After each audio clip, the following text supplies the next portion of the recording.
Entrepreneurs et futurs entrepreneurs, bienvenue dans cette 3e émission de la radio qui vous est entièrement consacrée. Alors dans la précédente émission, je vous ai mis au défi de vous mettre concrètement en action en choisissant parmi une liste d'actions simples et banales et en vous engageant à réaliser concrètement cette action. Ces actions donc, vous ont peut-être paru absurdes, mais encore une fois, ce qui compte dans un premier temps est simplement le fait de faire. Le fait de faire. Ceci est plus important que l'action exécutée en elle-même. Le but, je vous le disais, c'est d'entraîner votre muscle de l'action. Alors, si vous n'avez pas écouté l'émission précédente ou si vous n'avez pas réalisé cet exercice, je vous invite à réécouter le précédent épisode et de commencer par cela, car, je le répète, ce qui compte avant tout, c'est de vous mettre en action. Vous répétez ça sans cesse, ici maintenant depuis 3 émissions. Ça me rappelle en fait un film que j'adorais regarder quand j'étais enfant. Ce film, c'est Karate Kid. Alors si vous avez vu ce film, vous devez certainement vous rappeler de ces scènes où le jeune Daniel LaRusso s'empresse d'aller voir le vieux maître Miyagi pour qu'il lui apprenne l'art du karaté, afin de pouvoir se défendre contre la bande de voyous qui vient de lui infliger une sacrée raclée quelques jours auparavant. Et pendant des jours et des jours, des semaines et des semaines, la seule chose que le vieux maître lui demande, c'est de nettoyer et de repeindre ses façades. Vous vous souvenez certainement de la célèbre rengaine « frotter, lustrer », avec les gestes qui l'accompagnent. Et le jeune Daniel, il s'exécute en se posant tout de même la question d'à quoi tout ça va bien pouvoir lui servir pour atteindre son objectif de devenir un expert du karaté. Et il en arrive même à tellement douter qu'il est sur le point de s'arrêter, d'abandonner, quand il s'aperçoit que tous ces gestes, inlassablement répétés et a priori inutiles, vont en fait lui servir. Ça va lui servir à acquérir les réflexes de défense nécessaires à l'art du karaté. Alors toute cette longue tirade n'a qu'un seul objectif, vous aider à comprendre que parfois, on peut douter du bien fondé de certaines actions, alors que les faire et les répéter encore et encore peut véritablement vous aider à grandir et à atteindre votre objectif.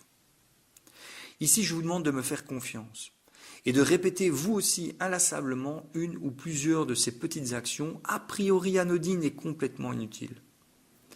Car vous comprendrez que même si l'action en elle-même ne vous apporte rien, quoique faire des abdos tous les jours ou sourire à des inconnus dans la rue peut vraiment vous apporter quelque chose, mais voilà, même si vous dites que l'action en elle-même ne vous apportera rien, elle vous apprendra au moins 2 clés primordiales pour votre développement personnel. La volonté et la persévérance. La volonté et la persévérance. Alors je crois que j'ai suffisamment tapé sur le clou pour que vous compreniez à quel point c'est indispensable. Et donc, comme le maître Miyagi dans Karate Kid, je vais poursuivre sur autre chose, partant du principe que, comme le jeune Daniel, vous avez consciemment, consciencieusement et inlassablement répété les mêmes actions. Frotter, lustrer. Frotter, lustrer. Poursuivons. Alors je voudrais continuer en vous parlant un peu plus de moi. Pas par égotisme, mais plus pour que vous compreniez mieux qui je suis, d'où je viens, où je souhaite aller et où j'en suis actuellement sur mon chemin initiatique. Je crois que c'est important d'humaniser un peu mes propos pour que vous compreniez que tout ce que je vous raconte ici ne tient absolument pas de recettes miracles, qui vont faire de vous un entrepreneur à succès en un claquement de doigts. C'est important de vous montrer mon vrai visage, pour que vous ne soyez pas non plus trompés sur la marchandise, en quelque sorte. Donc, comme vous le savez, puisque je vous l'ai dit lors de la première émission, je suis entrepreneur depuis 2008. J'ai commencé comme consultant en travaillant généralement pour un seul client à la fois, donc c'était sur des contrats de moyenne à longue durée. Donc je travaillais seul et j'étais vraiment dans un mécanisme où j'échangeais mon temps contre de l'argent. Puis fin 2013, j'ai vécu un tournant important, un premier tournant, je dirais important, parce qu'après il y en a eu beaucoup d'autres, où à la suite de la rupture d'un contrat, j'ai choisi en fait d'orienter autrement ma carrière d'entrepreneur en créant une petite équipe dans le but de travailler un peu plus en mode agence. Parce que vous voyez, on fait du développement d'applications web, donc c'est pour ça que je parle de travailler en mode agence. Et justement de sortir petit à petit de ce mode où mes revenus personnels dépendaient entièrement et uniquement du temps que j'engageais dans mon entreprise. Et donc ce fut une première belle évolution. D'autant qu'entre-temps, j'avais lancé une seconde petite activité de livraison de fruits en entreprise. Mais j'avais toujours un problème de fond. Ce problème de fond, c'est que je n'avais jamais investi suffisamment dans mon développement personnel, au point où, bien que j'avais tous les instruments nécessaires depuis 2008 pour réellement m'enrichir et travailler à mon indépendance financière, je n'en avais jamais rien fait et je n'en faisais toujours rien à ce moment-là. Donc en somme, je ne comprenais pas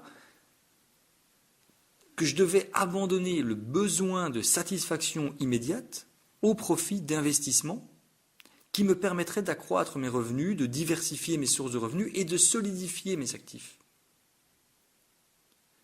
Et donc au final, que ce soit au niveau de l'entreprise, aussi bien qu'au niveau personnel, chaque mois était une sorte d'éternel recommencement. Ça me refait penser un peu à un autre film dont j'ai oublié le titre, mais peu importe, où le type se réveille chaque matin en recommençant la même journée que la veille, où chaque élément de la journée se répète exactement de la même manière, jusqu'à ce qu'il comprenne que la clé pour sortir de ce cercle vicieux était tout simplement en lui, et qu'il ne tenait qu'à lui de briser le cercle, et arriver à faire en sorte que son prochain lendemain soit différent des précédents lendemains qu'il vivait jusque-là. Donc comme quoi, vous voyez, même dans des stupides films américains, on peut trouver un sens profond. Bref, et donc oui, cela fonctionnait. Mon entreprise fonctionnait. Je payais mon salaire, je payais celui de mes employés, je payais mes sous-traitants, tous les frais de mon entreprise, mais ni mon entreprise, ni moi-même n'arrivions à devenir plus riches de mois en mois. Et pourtant, j'aurais personnellement eu la possibilité de m'enrichir durablement depuis 2008. Et mon entreprise aurait également eu les capacités financières de le faire. Mais rien n'y faisait. Et quand je discutais avec des entrepreneurs à succès autour de moi, des personnes que je connais, je n'arrivais pas à comprendre comment ils avaient enclenché la machine, comment ils en étaient arrivés à être si à l'aise financièrement, comment avaient-ils fait pour connaître une telle réussite. C'est là que j'ai décidé donc de reprendre le chemin des bouquins et des formations pour un peu booster mon développement personnel. Et comme on le dit, j'ai vraiment bouffé des centaines, des milliers même de pages de bouquins. Des milliers. Des bouquins parmi les plus grandes références dans le domaine, en passant par des livres plus farfelus et d'autres complètement ratés. J'ai suivi aussi des tonnes de formations gratuites, payantes, et je me suis mis à suivre plusieurs chaînes sur YouTube ou plusieurs podcasts. Le résultat ?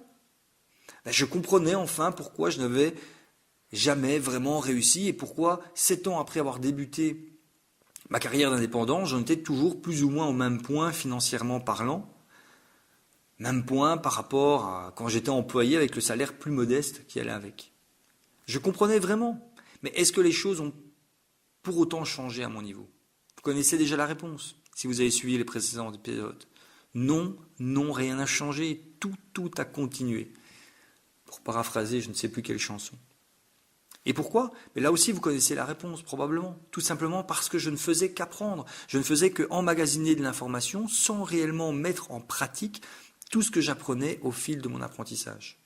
Alors bien entendu, j'ai stagné. J'ai poursuivi ma vie d'entrepreneur avec toujours autant de hauts que de bas au niveau du chiffre d'affaires de l'entreprise, avec des périodes où je me demandais vraiment comment j'allais faire pour garder l'entreprise hors de l'eau. Et c'est à ce moment-là qu'est venu justement le temps où j'en ai eu ras-le-bol et où j'ai tout simplement décidé de refermer tous les livres, d'abandonner toutes les formations, car, je me cite moi-même, tout ça, ce ne sont que des conneries. Et je le pensais vraiment à ce moment-là. Et puis est venue cette soirée bénite chez un ami, alors lui aussi entrepreneur et consultant. Vous savez, c'est un peu ce genre de soirée entre amis qui vivent des choses en commun et où on échange nos points de vue et où les langues se délient de plus en plus au rythme des verres de vin qui se vident. Eh bien, cette soirée, elle fut un déclic. Alors, je me souviens plus trop des échanges que nous avons eus, Et cet ami se reconnaîtra si par hasard il écoute le podcast. Mais ce que je sais, c'est que dès le lendemain, après l'évaporation des brumes induites par le vin, eh bien, j'ai radicalement changé mon point de vue, qui était au fond très négatif et destructeur, très fataliste. C'est un meilleur terme pour décrire l'état d'esprit que j'avais jusque-là, du fatalisme. Et de ce déclic, tout s'est enchaîné.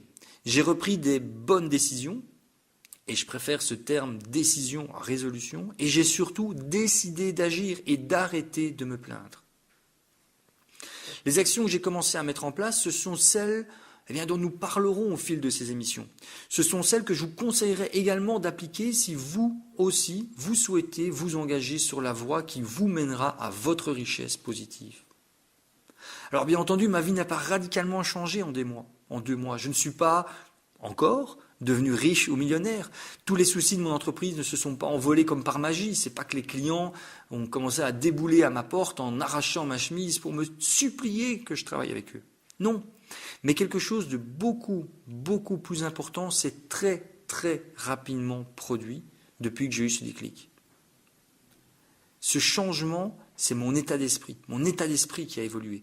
Et j'ai depuis justement choisi de contrôler mon esprit à 100%, d'en être enfin le seul et l'unique maître et de n'écouter que moi. D'être totalement fermé aux influences négatives extérieures et d'arrêter de sombrer dans des pensées négatives qui, au mieux, ne servent à rien et au pire, amènent des situations encore plus dramatiques. J'ai choisi de grandir et de devenir une meilleure version de moi-même qui sera capable d'affronter chaque problème qui se présentera plutôt que de le fuir.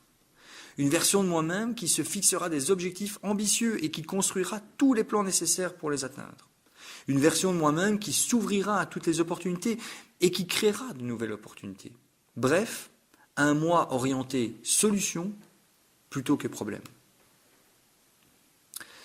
L'écrivain et conférencier Harv Eker explique dans son excellent bouquin, excellent bouquin dont on parlera encore, que si vous avez un grand problème dans votre vie, tout ce que cela signifie, c'est que vous vous comportez en petite personne. Je vais répéter ça parce que c'est important de bien le comprendre. Si vous avez un grand problème dans votre vie, tout ce que cela signifie, c'est que vous vous comportez en petite personne. Alors voilà, j'ai décidé et j'ai choisi d'arrêter de me comporter en petite personne pour enfin devenir un adulte. Et tout ce chemin que je continue encore et encore, je vais le partager avec vous pour vous inspirer à vous aussi créer le vôtre et emprunter le vôtre. Je vais arrêter ici pour aujourd'hui, mais comme chaque fois, j'aimerais vous proposer un travail pratique à réaliser. Il sera très simple aujourd'hui. Comme vous l'avez compris, il m'a fallu un déclic. Et ce déclic, il est venu grâce à un ami qui m'a aidé, alors même sans le savoir, à y voir plus clair. C'est ce que Napoleon Hill appelait le mastermind. C'est cette sorte de méga-conscience collective qui se crée quand 2 ou plusieurs cerveaux vibrent ensemble pour échanger sur une situation commune. Alors voici ce que je vais vous demander. Cherchez autour de vous un ami, un proche, un membre de votre famille ou simplement une connaissance qui pourrait vous aider à grandir et qui pourra vous aider à grandir. Il faut bien entendu que cette personne soit positive, constructive, motivante. Il faut que cette personne puisse vous booster quand vous traverserez des périodes plus sombres et qu'elle soit, si possible, c'est pas obligatoire, mais ça peut être mieux, à un stade plus élevé que le vôtre en ce qui concerne l'objectif que vous souhaitez atteindre. Allez voir cette personne et dites-lui ouvertement et simplement que vous souhaitez devenir une meilleure version de vous-même et que vous sollicitez son soutien pour y arriver. Discutez avec elle de tout, de rien, de sa situation, de la vôtre, de votre objectif, de son parcours, et puis laissez faire votre inconscient. Laissez agir la magie de votre cerveau qui, tôt ou tard, vous servira un déclic sur un plateau d'argent. Et ce jour-là, si vous êtes disposé à écouter ce que votre cerveau, votre moi profond, aura à vous dire, vous le saurez et vous le comprendrez. Cela sonnera comme une évidence et vous ne pourrez plus vous arrêter d'avancer. Soyez prêts, soyez sur vos marques et partez. À bientôt pour votre prochaine émission.